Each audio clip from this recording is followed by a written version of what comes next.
Ini dia salah satu hasil kebun di distrik Kaski. Sekilas mirip ya sama sayur yang ada di Indonesia.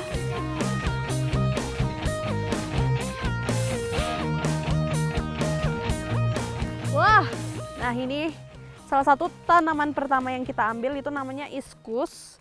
Ini salah satu bahan campuran juga buat masakan khas. Ini warnanya agak-agak kuning, berarti udah siap untuk diambil. Oke, we keep here. Excuse me, Ama. Iskus atau Sechium edule ini tuh tanaman merambat dari jenis labu-labuan. That one big, Ama. Iskus tumbuh subur mengikuti pertumbuhan pohon lain buat merambat. Wah, jatuh juga akhirnya yang paling besar. Jadi dia itu mirip-mirip sama labu siam, cuman warnanya beda dan emang aromanya khas, seger. Oke, can I put inside? Udah. Ada beberapa iskus matang yang bisa diambil nih. Harus jeli ya lihatnya, karena tersembunyi di balik rimbun daun. Wah, wow, nice catch. Jadi iskus ini sebenarnya kalau panen sendiri bisa, cuman kalau jatuh-jatuh itu biasanya suka boncel-boncel. Jadi lebih aman kalau panen berdua, itu satu ngegala, satunya lagi untuk menangkap di bawah. Kaki pegunungan Himalaya ini tuh subur banget loh.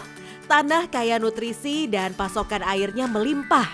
Makanya banyak jenis sayur bisa tumbuh subur tanpa pupuk. Kalau tadi udah ambil beberapa iskus, sekarang saatnya kita ngambilin salah satu tanaman yang dia mirip-mirip sama timun, tapi ini bentuknya unik nih karena dia agak berduri dan bentuknya juga agak melonjong gitu. Namanya karela. Nah, ini dia karela yang udah siap untuk dipanen. Sebenarnya bentuknya sama aja sama yang masih muda. Yang sudah tua itu membedakannya adalah bijinya. Yang sudah siap panen adalah yang bijinya berwarna hitam. Tapi karena kita nggak bisa lihat di dalam, jadi cukup dilihat dari ukurannya yang agak gemuk. Kemudian kalau dipencet ini, dalamnya agak kosong. Tuh, berarti udah siap untuk dipanen. Karela ini tuh bahasa Hindi untuk pare. Dan buat orang Gurung, karela jadi bahan wajib buat masak kari. Nah, ini dia contohnya yang sudah siap dipanen. Ketika dibelah, di dalamnya itu bijinya berwarna hitam. Nih, terus karela ini dia rasanya juga seger-seger, bisa dimakan langsung.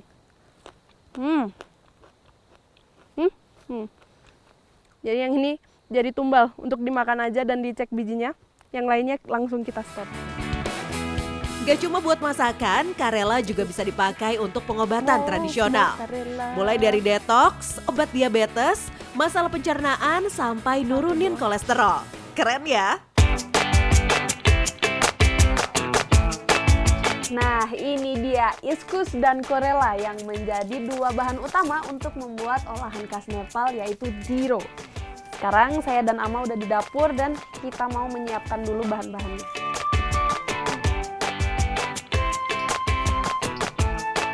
Diro ini tuh menu khas yang banyak dirindukan kelezatannya sama warga Gurung. Racikan beberapa jenis sayur dan bubur jagung khas buat sumber serat. Ama, this one take out. Cut. Oke. Potong-potong semua bahan dan juga bumbu, campur dalam satu wadah, lalu biarkan api yang bekerja. Wow. Nepali.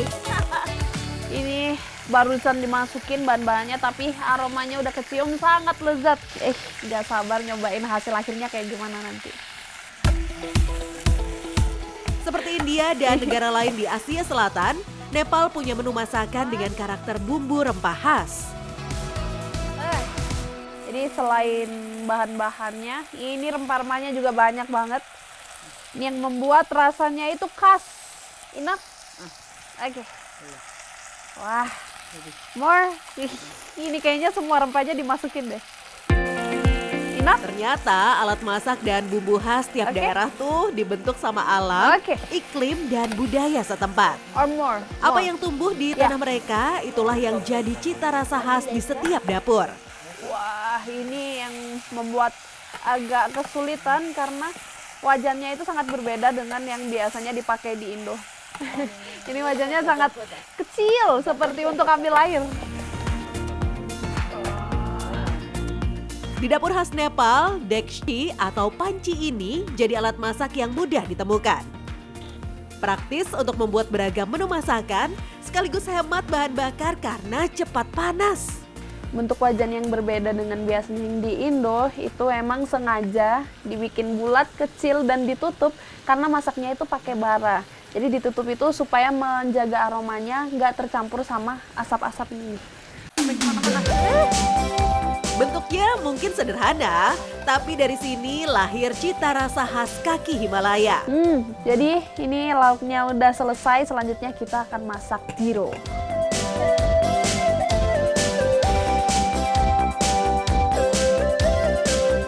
Untuk menu kedua kita akan bikin diro yang bahan utamanya itu dari tepung jagung. Nah, tepung jagung ini digiling secara tradisional menggunakan alat yang bernama jato, yang merupakan batu besar. Nah, jagung-jagungnya akan dihimpit di tengah-tengah dan digiling sampai lembut seperti ini. Cara penggilingan jagungnya kelihatan simpel aja ya, tapi ini bisa menghasilkan tepung jagung yang lembut. Nah, sebelum bikin diro, ini kita pastikan dulu airnya sangat mendidih, sangat panas karena prosesnya cepat. Beda dengan memasak nasi, membuat diro ini tuh sedikit lebih rumit. Jadi untuk membuat diro ini kita harus melawan rasa panas di tangan kita. Ini bikinnya itu mirip-mirip seperti bikin papeda. Pokoknya air mendidih harus sergap, langsung dimasukkan dan langsung diaduk nonstop. Diro ini tuh agak pick me ya. Soalnya harus terus diperhatikan dan gak bisa ditinggal buat ngolah menu lain. Dengan api kecil, adonan tepung yang udah larut dalam air panas harus terus diaduk sampai kental dan jadi tekstur padat. Semakin berat tandanya udah mateng nih. Wow, ini kalau dilihat-lihat mirip-mirip sama mashed potato. Dan saya yakin ini pasti bakalan ngenyangin banget. Oke, kita sajikan dulu makanannya. Perjalanan saya di kaki pegunungan Himalaya terasa sangat spesial. Saya bisa menikmati keindahan alam sekaligus sambutan hangat dari warga lokal. Wah, akhirnya dironya jadi juga. Nah, ini dari platingnya aja udah cantik banget. Saya udah nggak sabar buat nyobain. Oke, ready. let's eat. Ready? Namaste, Nani. Namaste. तेरा काम है नानी Ready. र बुढा धेरै खानु पर्यो Wah.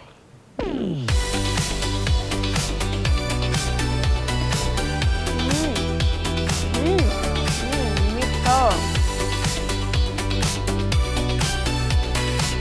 Tradisi sambutan makan bersama jadi bagian penting di kehidupan sosial etnis Gurung Nepal. Ini tuh buat nunjukin keramah tamahan dan penghormatan warga lokal terhadap tamu. Untuk dironya ini teksturnya itu sangat lembut dan rasanya itu nggak ada gimana-gimana kayak nasi. Jadi ini cocok sekali dipaduin sama kare dengan bumbu yang pekat. Benar-benar jadi pengalaman berharga yang gak bakal saya lupain. Merasakan kehangatan warga sekaligus cita rasa masakan khasnya.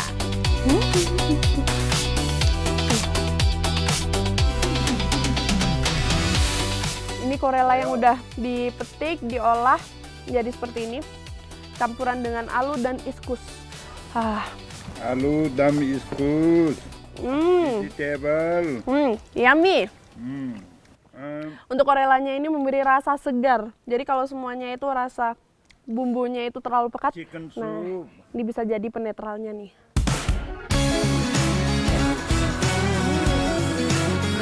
Amah dan Baba begitu baik menyambut saya. Saya merasa beruntung banget nih bisa singgah dan menikmati jamuan makan bersama.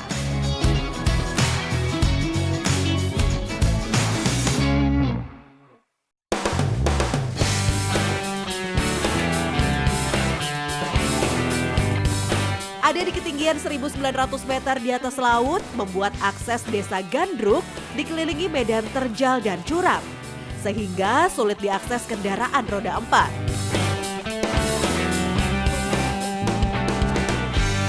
Karena kendaraan umum tidak tersedia setiap hari, jadi biasanya warga setempat akan memaksimalkan kendaraan yang ada. Seperti Ama pada hari ini akan bergabung dengan saya untuk menaiki jeep yang sama-sama akan membawa kita ke kota. Gak main-main nih, untuk ke kota Pokhara, kami harus jalan kaki dulu sejauh 5 km. Tujuan kami simpang jalan besar yang bisa dijangkau kendaraan roda 4. Ini di depan adalah kendaraan kita yang akan membawa ke kota. Akhirnya nyampe juga setelah jalan cukup jauh. Kita bisa istirahat di mobil. Gak semua jenis kendaraan roda 4 bisa menjangkau tempat ini. Hanya jenis off-road dengan kondisi mesin prima.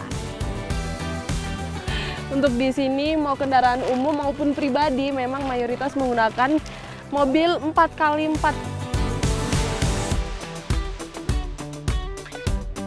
Kalung bunga marigold ini tuh jadi lambang salam penyambutan dan doa baik bagi yang datang sekaligus yang akan meninggalkan kampung. Wah, namaste. Oke. Bunga ini merupakan tradisi dari warga Pokhara.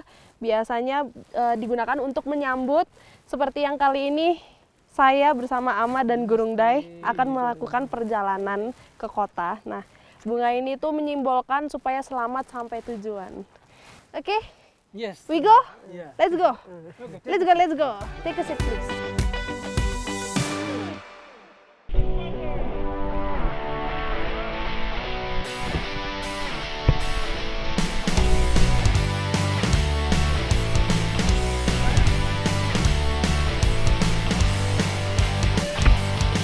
Ini saya akan mengarungi Sungai Seti di Pokhara dengan rafting.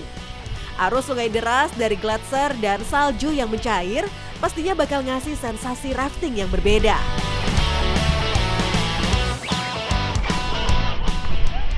Rasanya ditampar air es, wah dingin banget. Basah semua. Siapa yang gak bakal excited sih melewati jeram sungai yang dikelilingi pegunungan Himalaya. Sungai mengalir melewati lembah dengan jeram menantang. Sejak puluhan tahun yang lalu, aliran Sungai Seti jadi tujuan wisata dunia. Turis bisa mudah mengakses banyak operator rafting berstandar internasional. Ini kayaknya dari tadi banyak banget jeramnya. Sampai gak ngitungin ada berapa. Padahal ini kita barusan mulai. Belum ada setengah jalan menuju finish.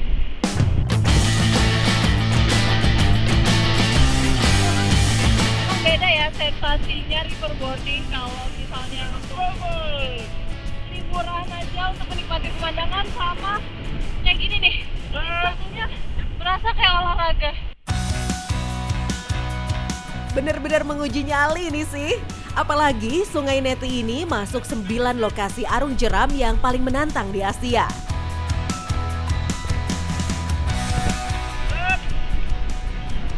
Karena ini treknya lumayan jauh, 7 km dan beberapa area itu memang ada yang sulit sekali, ada yang landai juga, makanya teamwork itu sangat-sangat dibutuhkan.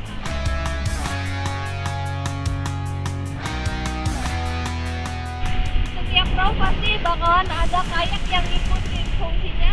Kalau terjadi apa-apa yang nggak bisa dilakukan sama teman-teman yang ada di boat, itu teman yang ada di kayak bakalan datang untuk merescue. Banyaknya bebatuan membuat beberapa jalur sulit dilalui perahu karet. Nah, di sini nih tim kayaking sigap membantu biar perahu kami kembali melaju.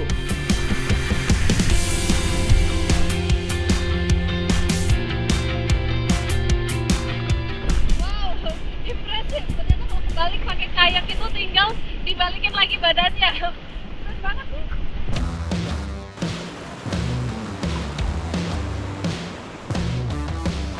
Setelah terombang-ambing di atas perahu karet, perjalanan kami sesaat harus terhenti. Jadi ini kita harus berhenti karena sungai yang ada di depan itu terlalu dangkal dan banyak batu-batu besarnya. Jadi perahunya itu nggak bisa lewat. Nah, makanya sekarang kita harus jalan sekitar kurang lebih 10 menit sebelum nanti bisa melanjutkan rafting lagi. Yuk.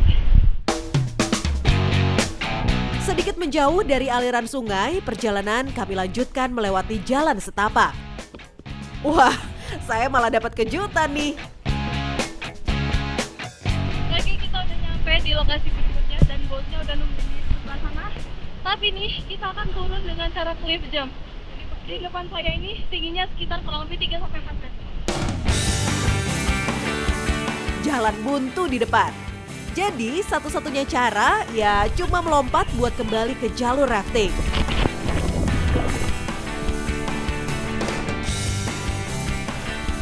Ternyata ini tadi tingginya itu sekitar 5 meter dan kedalaman airnya saya nggak tahu karena waktu lompat bener-bener nggak nyentuh dasar. Dan ini satu lagi tantangan buat saya, airnya bener-bener dingin banget sampai tulang-tulang saya linu semua ini. Oke, akhirnya nyampe juga. Kita lanjut rafting, let's go. Kejutan demi kejutan terus saya nikmati. Bukan cuma percikan air dari gletser dan salju yang mencair, tapi badan beneran udah basah kuyup. Ini badan udah dingin semua, tandanya harus mulai bergerak lagi supaya berkeringat. Oke, let's go. Dayung kembali saya kayuh, bersiap menghadapi tantangan lain yang menunggu di depan. Untung ada matahari, jadi bisa sekalian berjemur meskipun ini air dan udaranya sangat-sangat dingin. Mungkin kalau saya bilang kebanyakan dingin, sedikit overreacting, tapi enggak, karena emang bener-bener dingin banget. Menuju ke hilir, jalur yang kami lewati semakin menantang. Aliran anak sungai bertemu bikin debit sungai lebih besar.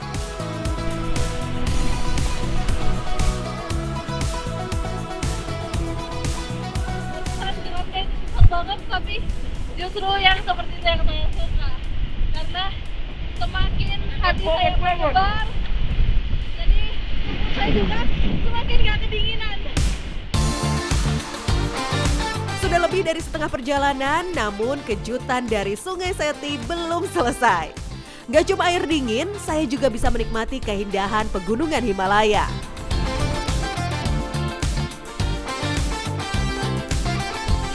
Wah, ini lumayan ketemu air yang landai dan warna sebelah kelihatan macam putre.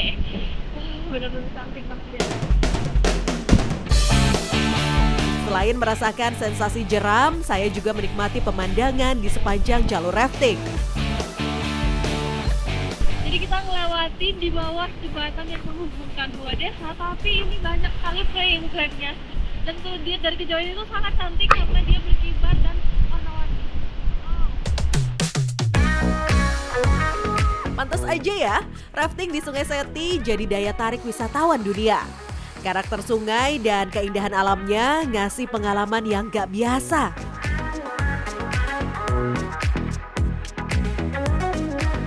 Nih di kiri dan kanan jalan itu banyak sekali pilihan toko, jadi saya lumayan bingung nih mau masuk yang mana. Tapi depan ini kayaknya menarik deh.